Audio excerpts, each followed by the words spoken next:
Hello student, मैं doctor Manoj Saxena अर्थशास्त्र के टॉपिक CRR के साथ। इससे पूर्व के वीडियो में मैंने आपको मौद्रिक नीति के बारे में बताया था। उसी के आगे मौद्रिक नीति के जो टूल्स हैं, उपकरण हैं, उनमें से एक CRR है जिसे हम कैश रिजर्व रेशियो कहते हैं, यानी कि नगद आरक्षित अनुपात। ये नगद आरक्षित अनुपात क्या है? मौद्रिक नीति को कंट्रोल करने के लिए या उसको प्रभावित करने के लिए, उसको क्रियान्वित करने के लिए CRR का क्या उपयोग है, इसके बारे में।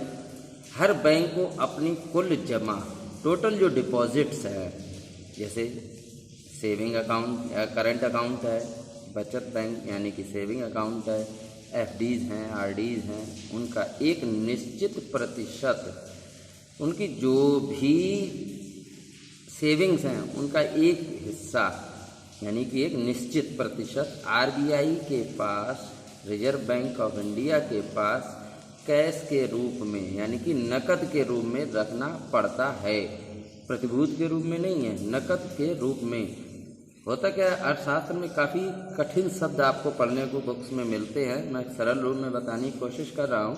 हर बैंक को अपनी कुल जमा, जो भी उनकी जमा है चालू, बचत और सावधि खाते के अंतर्गत, वो उसका एक निश्चित प्रतिशत RBI के पास नकद के रूप में रखना पड़ता है, ताकि बैंक को, क्यों ये रखते हैं पैसा रिजर्व में, ताकि बैंक को मुद्रा की कमी ना हो जब कोई अचानक से अधिक पैसा निकालने लगे। जैसे कोई ऐसी समस्या आ गई, कोई महंगाई हुई या मंदी हुई, युद्धकाल स्थितियाँ हुई या विशेष परिस्थितियाँ हुई, तो उस समय कभी पैसे बैंक से हम लोग ज़्यादा निकालते हैं। सभी ज़्यादातर लोग, पब्लिक जो है, अधिक से अधिक संख्या में पैसे विड्रॉ करने लगे। तो क्या करेगी बैंक? बैंक ने तो लोगों को उधार भी दे रखा है, बैंक के पास तो पैसा है नहीं उतना। जो उसकी आमदनी माना 100 रुपये थी ना, उसमें उसने 60 रुपये 70 रुपये अपने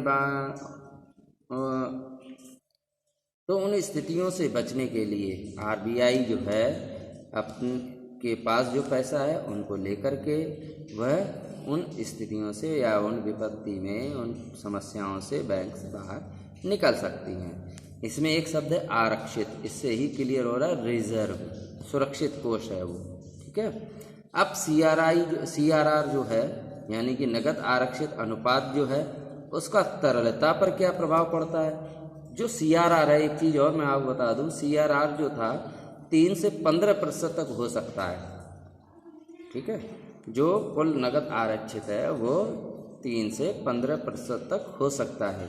लेकिन यदि हम वर्तमान की बात कर रहे हैं, प्रेजेंट में, तो अभी कल की ही घटना है, CRR को घटाया गया है। कुल मिलाकर के अब आज की डेट में ये CRR जो है वो 3% है। ठीक है। CRR का तरलता पर क्या प्रभाव पड़ेगा, यानी कि लिक्विडिटी पर। CRR बढ़ने पर बैंक को, ध्यान देना है, CRR बढ़ने पर बैंक को ज़्यादा पैसा RBI के पास रखना होगा और बैंक के पास नगदी घट जाएगी। कैसे? सपोज उसके पास 100 रुपये थे, कितने? 100 रुपये, और अब CRR के रूप में उसके को लगभग 10 रुपये रखने थे और अब बैंक कह रही है 15 रुपये। इसे पहली कंडीशन क्या थी? ज़्यादा पैसा RBI के पास रखना होता है। पहले CRR था 10 रुपये, तो अब उसके पास पैसा कितना हुआ व्यापार करने के लिए? 90 रुपये। ठीक है, 90 रुपये। अब वो 90 रुपये उधार दे सकता है, यानी कि जो पैसा उसके पास है, जमा तो उसके पास 100 रुपये था, लेकिन अब 90 रुपये, 10 रुपये जो है वो CRR के रूप में RBI के पास जमा है, नकद। अब उसके पास जो 90 रुपये है उसको वो लोन दे सकता है, ऋण के रूप में दे सकता है। यदि CRR को बढ़ा दिया गया, यानी कि अब CRR कितना कर दिया? 15 रुपये, तो अब बैंक के पास कितना रुपए हो जाएगा, बचेगा? 85 रुपये। अब कहने का मतलब क्या हुआ? पहले 90 रुपये था और अब 85 रुपये ही ऋण के रूप में कौन दे सकता है? Commercial bank. तो कहने का तात्पर्य क्या है, CRR बढ़ने से ज़्यादा पैसा जो है बैंक का RBI के पास पहुंच जाता है, जमा हो जाता है, और बैंक के पास जो नकदी है वह घट जाएगी एवं बैंक की साख सृजन क्षमता जो है वो घट जाएगी। ऐसा कब होता है, ऋण देने की जो क्षमता है वो घट जाएगी। पहले 90 रुपये थी और अब 85 रुपये हो गई, यानी कि ऋण देने की जो क्षमता है वो घट गई। अतः CRR के बढ़ने पर तरलता घट जाती है। अब ठीक इसका उल्टा करते हैं तो क्या है, CRR हम पहले 85 था और अब 15 रुपये था, 15% था और अब 10% है, तो CRR को घटा दिया।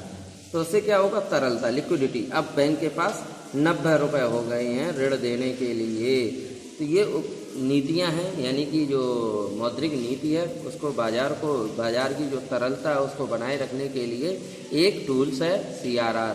ठीक है, जैसे आप ये ग्राफ बनाना है, एक छोटा सा RBI है जो, और एक व्यापारी कॉमर्शियल बैंक। ठीक है, कॉमर्शियल बैंक का निश्चित अनुपात में जो रुपया है वो कहाँ पर रहता है, RBI के पास। ठीक है, जब CRR घटता है तो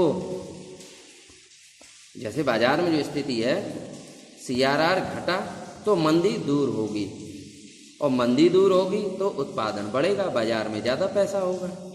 मंदी दूर होगी, नए उत्पादक हैं वो अपनी फैक्ट्रियाँ लगाएंगे, उत्पादन बढ़ाएंगे, उत्पादन बढ़ेगा तो GDP, सकल घरेलू उत्पाद जिसे हम कहते हैं, वो अर्थव्यवस्था में तरक्की होती है या बढ़ोतरी होती है, GDP बढ़ने लगती है।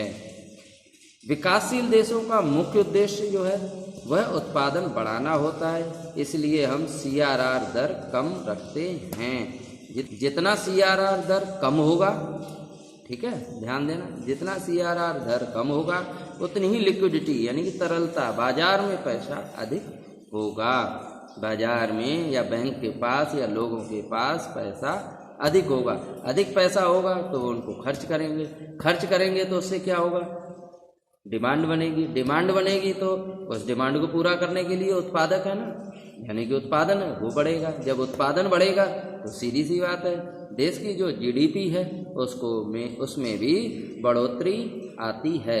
ये जो टूल्स है CRR, एक मौद्रिक जो नीति है, जो पैसा जो फ्लो है, कैश जो है मार्केट में, उसको नियंत्रित करने के कार्य आता है। बच्चों, हमें उम्मीद है कि आपको CRR के बारे में, यानी कि नकद आरक्षित अनुपात के बारे में, जो मैंने अभी आपको वीडियो के माध्यम से बताया है, अच्छी तरह से समझ में आया होगा। आगे जो टूल्स हैं उनके बारे में भी मैं आपको समय समय पर क्रमबद्ध रूप से बताता रहूँगा, तो इसलिए आप हमारा वीडियो देखते रहें और अपनी राय समय समय पर देते रहें। Okay, bye, we take care.